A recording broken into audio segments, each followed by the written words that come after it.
Welcome to the Friction Zona YouTube channel. Today I'm just taking a little tour on my motorcycle trip out to the Titan II missile silo west of Tucson. It's a pretty interesting trip or a site location. It's a decommissioned Titan II missile silo, which they had a bunch of them around, surrounding Tucson because there's an Air Force base here. Or it's not why, but that's one reason they picked it. Yeah, so there's one of overall, there are 54 missile silos of Titan II in the United States. Davis-Monthan Air Force Base had some, and a Little Rock Air Force Base in Arkansas. And there's one in Kansas as well. I think maybe one other one. So they're sort of spread out around, maybe one in California. They were spread out around the country. So this is one of many located around Tucson. I think about a dozen or so, or maybe more. And most of them are. There's one actually a museum down on the south side. They have a great. I haven't been there yet, but it's supposed to be a great museum. The one that I'm showing you here is just they call it an interpretive site. So it's basically they destroyed it, but kept some of it around for historical purposes, and they've really informative maps and signs, and they explained the whole process. It was really neat.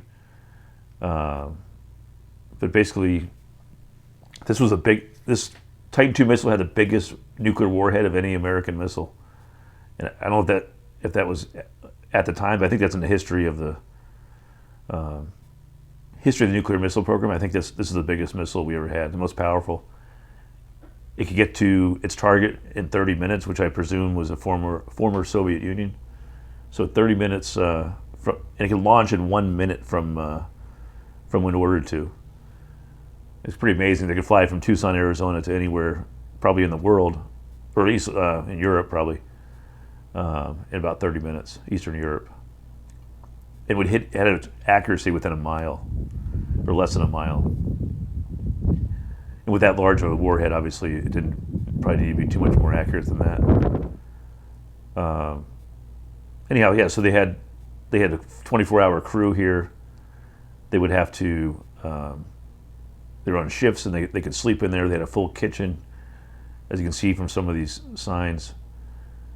They had a pretty elaborate security apparatus where you had to have a call ahead, and then also they put you in basically in a cage, and they ask you for a new password.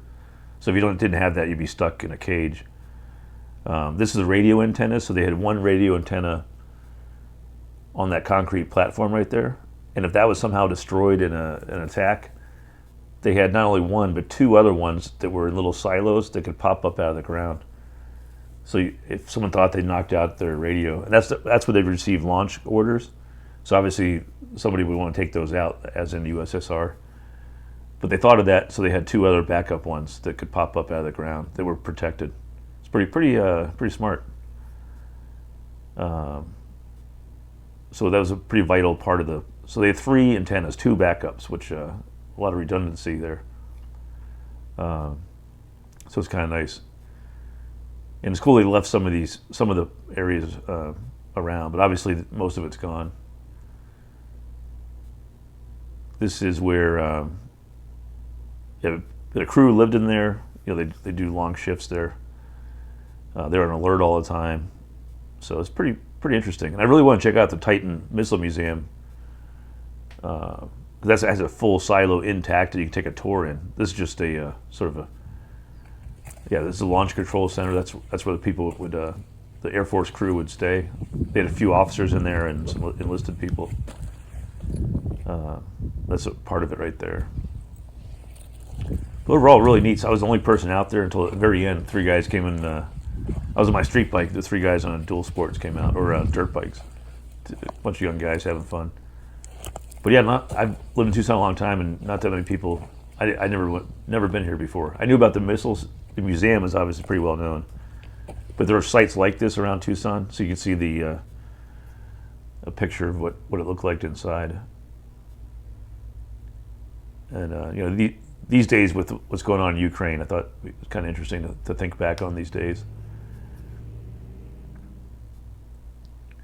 So if you ever get a chance, I'd highly recommend it. It's basically just a mostly paved road, but at the very end there's about 300 yards of dirt road that you have to go down, but it's pretty well. It's pretty flat. I mean, it's not too gnarly.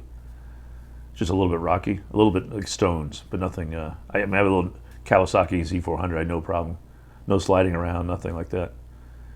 So I highly recommend it. Very peaceful and a little piece of history. And they destroyed the silo, obviously, but here's where it was. There's a little sign here coming up. It was right there. Anyway, I hope you enjoyed the video. Thanks.